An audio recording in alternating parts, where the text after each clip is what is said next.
Hello, friends, and welcome to the Exams Made Simple. So, we are back again with the Hindu analysis for 12th of August 2026. 12 अगस्त 2026 का the Hindu newspaper analysis देखेंगे। Start करने से पहले आपसे request रहेगी कि please do like the video, do share it among your friends. जो लोग देख रहे हैं लाइक ज़रूर करें। 100 लाइक्स का टारगेट है। देखो, अगर आप आज नहीं पूरा करवाए तो फिर मेरे को मत बोलना आप लोग, ठीक है। 100 लाइक्स का टारगेट है और आज आपको पूरा कराना ही कराना है। आप लोग सीरियस नहीं हो रहे हो, है ना। माता रानी विराजिम पाप भी चढ़वाती हैं जब अच्छे कंटेंट को लाइक नहीं किया जाता। तो please do that from your and.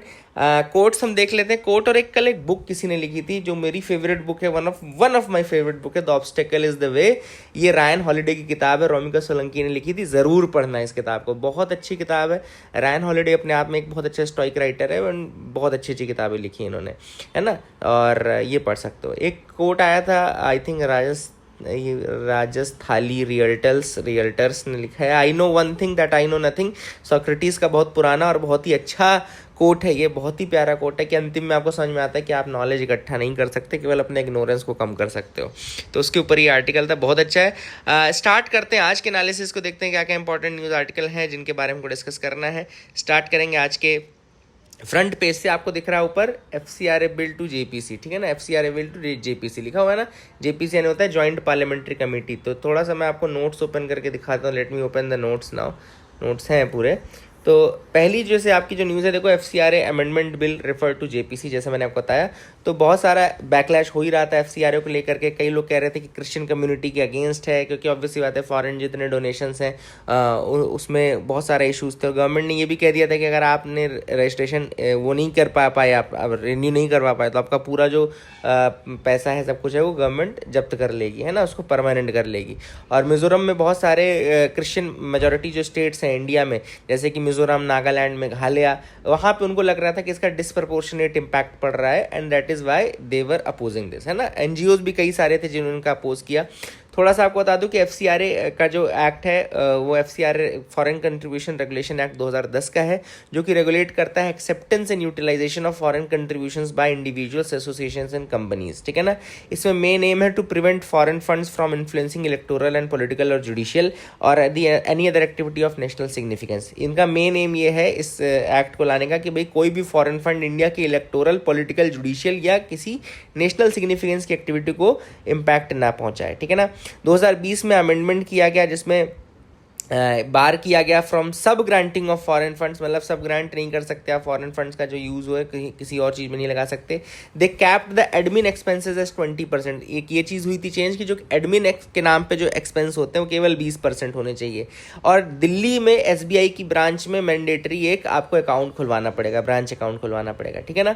JPC क्या होता है? JPC जॉइंट पार्लियामेंट्री कमेटी होती है, which is an ad hoc committee with MPs from both the houses, जिसमें लोकसभा राज्यसभा दोनों के MPs रहते हैं। और ये एडहॉक कमेटी होती है, मतलब कि एक टेम्पररी टाइम पीरियड के लिए सेटअप की जाती है किसी एक पर्टिकुलर बिल या इस इशू के लिए। It's not a permanent constitutional body, याद रखना, ये परमानेंट कॉन्स्टिट्यूशनल बॉडी नहीं होती है। तो ये भी एक इंपॉर्टेंट चीज़ है जो आपको याद रखना है। Hope you got clarity regarding that.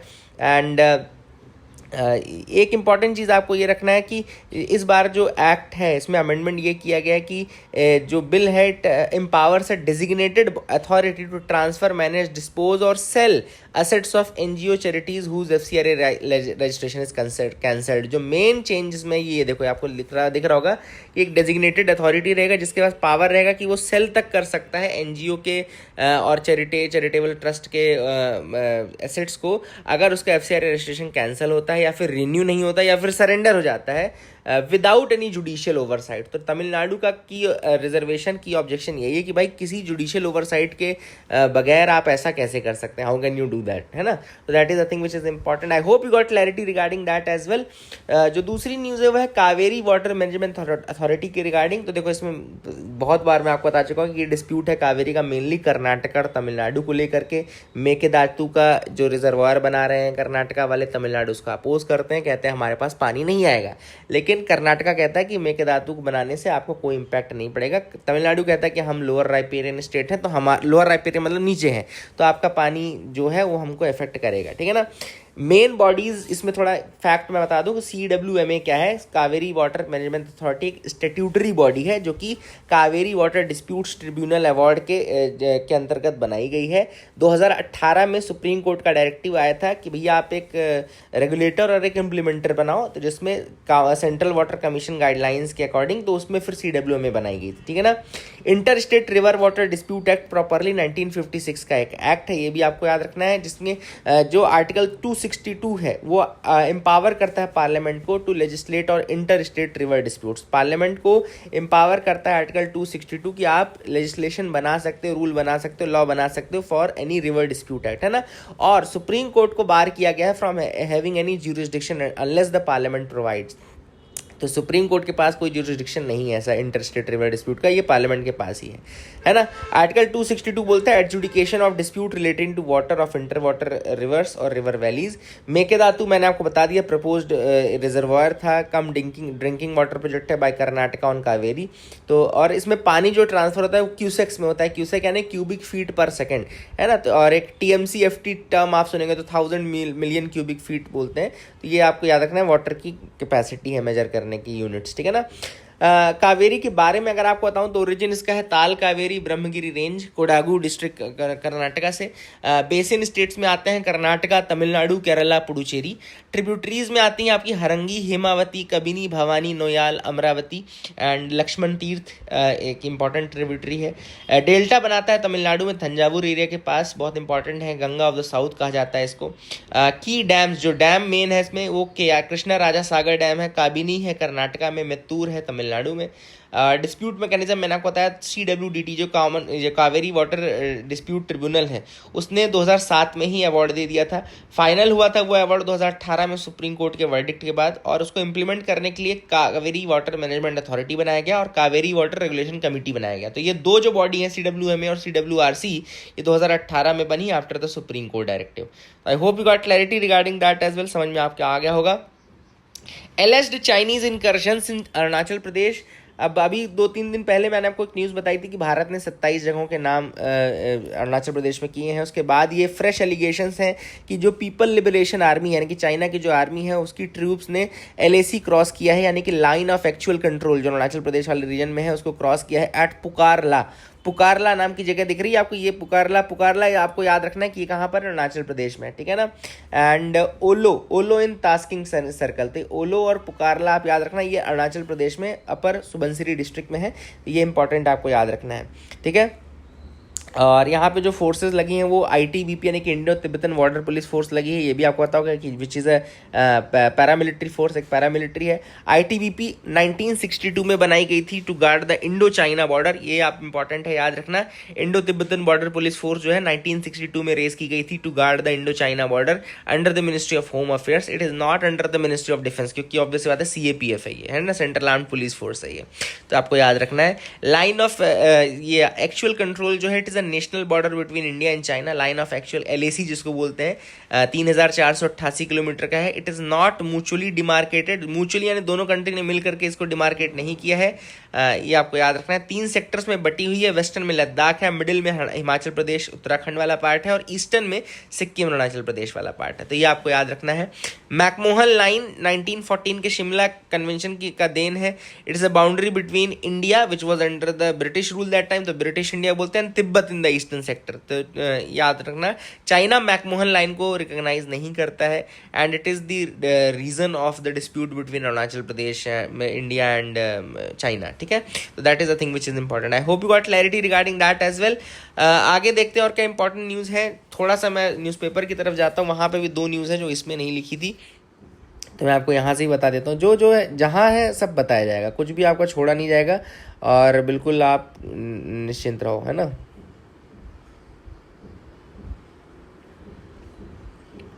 यहाँ पे panel seeks enhanced relief counselling for SC/ST victims. तो अब एक task force which was headed by the secretary social justice and empowerment, एक पैनल बनाया गया था जिसको हेड कर रहे थे secretary of social justice and empowerment ministry.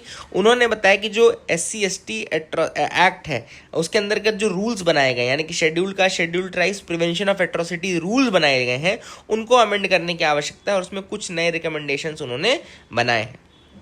तो SC/ST prevention of atrocities act याद रखना जो है वो एक्चुअली एक्ट तो बहुत पुराना 1989 का है उसको, लेकिन अमेंड किया गया था 2018 में, और अब उसके रूल्स को अमेंड करने की बात की जा रही है कि उसको में कुछ कुछ नए रिकमेंडेशंस बनाए, जैसे कि ये देखो लिखा है setting up of special relief and rehabilitation cell in states and UTs. एक तो स्पेशल रिलीफ रिहेबिलिटेशन सेल बनाओ हर जगह SC/ST के लिए। Increasing relief and rehabilitation amount in accordance with the inflation, जो रिलीफ एंड रिहेबिलिटेशन अमाउंट आप दे रहे हो उसको भी इन्फ्लेशन के साथ एडजस्ट करो। Fast tracking FIR and chargesheet procedures, है ना, जो FIR एंड चार्जशीट के प्रोसीजर्स उनको फास्ट ट्रैक करो। Measures for counselling for the victims their dependents and those accused, तो ये सारी चीज़ें उन्होंने रिकमेंडेशन में कही हैं। थोड़ा सा यहाँ पे बता दूँ आपको, एक बॉडी का नाम है NCST जो मेंशन्ड है, national commission for scheduled tribe. तो आपको बता दूँ national commission for scheduled tribe जो है कॉन्स्टिट्यूशनल बॉडी है जिसको एस्टैब्लिश किया गया है bye amending the article 338 and inserting a new article 338A। तो याद रखना इसमें अमेंड किया गया था आर्टिकल 338 को और एक नया आर्टिकल ऐड किया गया था 338A। तो NCST का एस्टैब्लिशमेंट जो है it is rooted in the constitutional 89th amendment act 2003। 2003 में 89th अमेंडमेंट एक्ट हुआ, और इस अमेंडमेंट के पहले national commission for scheduled caste and scheduled tribe एक कंबाइंड एंटिटी थी। ये भी याद रखना कि 89th अमेंडमेंट एक्ट से पहले ये जो NCST है और NCSC है ये दोनों एक कंबाइंड बॉडी थी, और इनका बेसिकली सेपरेशन हुआ है इस एक्ट के बाद, 89th अमेंडमेंट एक्ट के बाद। आपको याद रखना है हेडक्वार्टर इसका न्यू दिल्ली में है। कंपोजिशन की अगर हम बात करें तो national commission for scheduled tribe का जो कंपोजिशन है वो है chairperson who holds the rank of a union cabinet minister, vice chairperson who holds the rank of a minister of state, and then members होते हैं, and their ranks are equivalent to the secretary to the government of India. And इनका जो tenure होता है, term होता है office का, वो 3 साल का होता है from the day they assume the office. तो ये सारे फैक्ट आपको याद रखना। I hope you got clarity regarding that as well, आपको समझ में आ गया होगा। आगे मूव करते देखते और क्या इंपॉर्टेंट न्यूज़ आर्टिकल है जिनके बारे में डिस्कस करना है। नासा ने इनवाइट किया इसरो को कि वो उनका मिशन ज्वाइन करे फॉर लूनार आउटपोस्ट। अब आपको पता होगा कि नासा एक बेसिकली मून बेस प्रोग्राम कर रहा है। याद रखना नासा का मून बेस प्रोग्राम है। मून बेस प्रोग्राम मतलब कि मून में एक बेस बनाना चाहते हैं वो, और वो कहाँ बनाने वाले हैं, उनका जो आर्टेमिस अकॉर्ड है, आर्टेमिस मिशन है उसके अंतर्गत ही है ये मून बेस प्रोग्राम।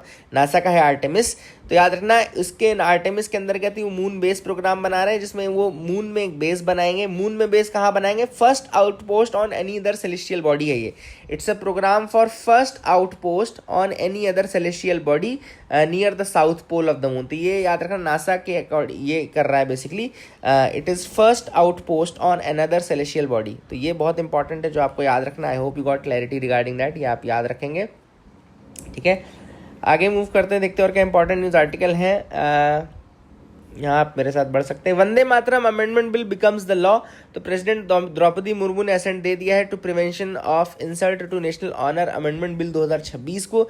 जैसे ही प्रेसिडेंशियल असेंट मिलता है तो ये एक्ट बन जाता है।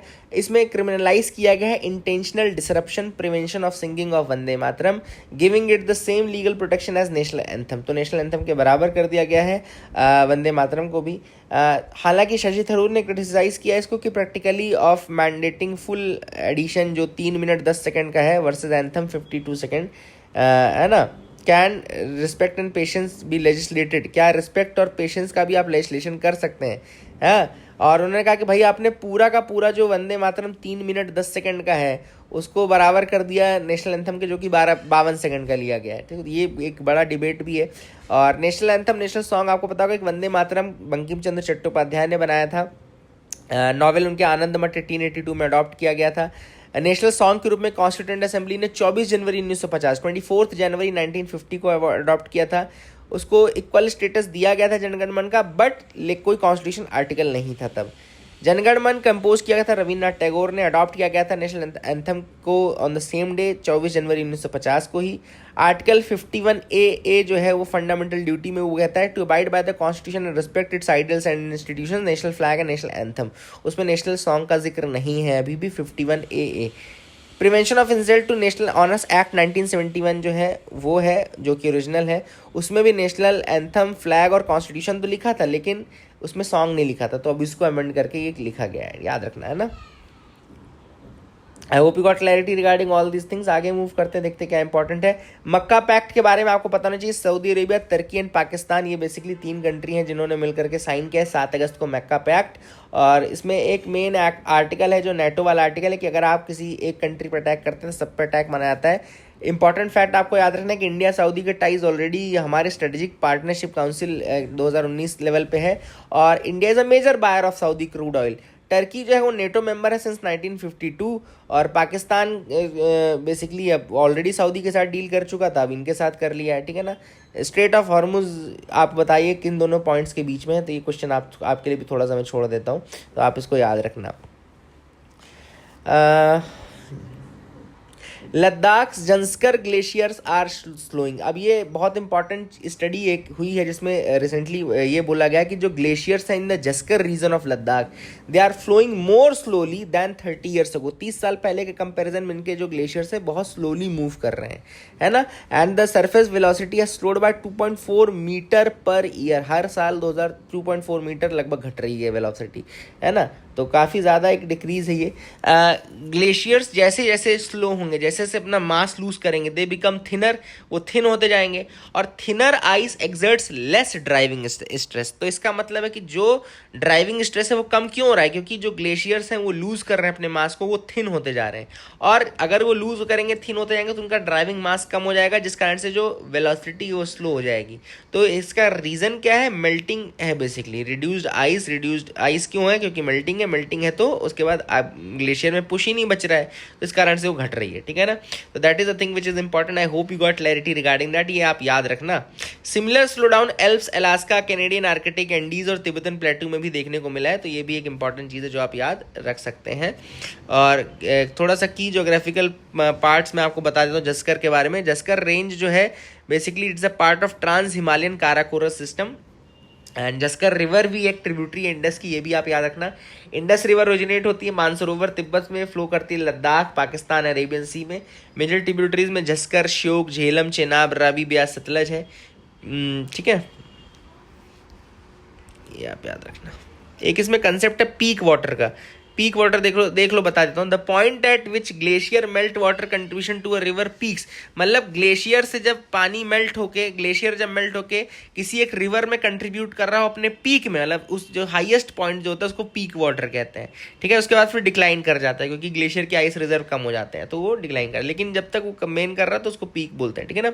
इंडिया का डिपेंडेंस यूएस के एलपीजी पे बहुत ज़्यादा है, उसके ऊपर ये आर्टिकल है कि लगभग 67% ऑफ इंडिया का एलपीजी जो है, एलपीजी यानी cooking gas, liquefied petroleum gas जिसको बोलते हैं, तो वो हम कहाँ से ले रहे हैं, यूएस से ले रहे हैं, ठीक है ना।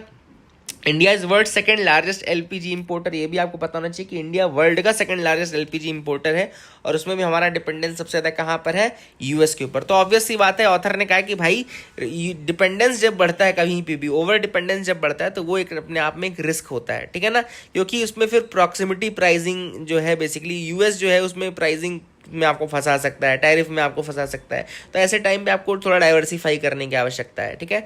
तो ऑथर ने कहा कि भाई एक एलपीजी मिक्स बनाओ प्रॉपर। एलपीजी मिक्स का मतलब क्या है कि भैया आप मतलब दूसरी कंट्रीज पे भी डिपेंडेंसी लो। अब अच्छा, एलपीजी क्या होता है, एलपीजी में 2 गैसेस होती है mainly, mix of propane plus butane, propane plus butane 2 होती हैं, और उसमें इसमें स्मेल नहीं होती, कलरलेस ओडरलेस गैस होती है वैसे नेचुरली। तो इसमें इथाइल मरकेप्टॉन, इथेनेथियोल जिसको बोलते हैं, इथेनेथियोल डाला जाता है ताकि वो स्मेल आती जाए, तो ये आप याद रखिएगा। I hope you got clarity regarding that as well. Deepak Dhar wins the Dirac medal. अब ये डिराक मेडल याद रखना, थियोरेटिकल फिजिसिस्ट हैं दीपक धार, और दीपक धार को अवार्ड किया गया 2026 का Dirac medal which is shared with Bernard Derrida, है ना। Bernard Derrida, Marc Mezard and Haim Sompolinsky के साथ शेयर कर रहे हैं दीपक धार डिराक अवार्ड को। इसको देता कौन है, तो international centre for theoretical physics इसको देती है, विच इज़ इन इटली, है ना, याद रखना। And he is the only the second Indian to win it, दूसरे इंडियन है। इसके बाद पहले अशोक सेन को ये मिल चुका 2012 में डिराक मेडल, तो ये आप याद रखना है। That is the thing which is important. ये कुछ इंपॉर्टेंट चीज़ें हैं जो आप याद रख सकते हैं, ठीक है। तो ये सारे न्यूज़ आर्टिकल्स थे आज के जो इंपॉर्टेंट थे। आई hope you got clarity, I hope आपको समझ में आ गया होगा। ये वन लाइनर्स हैं जो आप एक बार देख सकते हैं, पढ़ सकते हैं, और इनमें कुछ फैक्ट अगर आपको मिले तो करना। 3 सवाल आपसे पूछ रहा हूँ। पहला है देखो, consider following regarding Kaveri river, जो कि बहुत फेमस सवाल है। ये 3 स्टेटमेंट देखना, आंसर बताना कमेंट सेक्शन में। दूसरा है एक न्यूज़ है, सॉरी मैं आपको वो और बता दूँ, एक न्यूज़ और रह गई है, वो है पैसिव यूथनेशिया के ऊपर। यस, पैसिव यूथनेशिया के ऊपर ये न्यूज़ आई थी। तो आपको पता होना चाहिए कि 2 तरीके की यूथनेशिया होते हैं, एक पैसिव एक एक्टिव।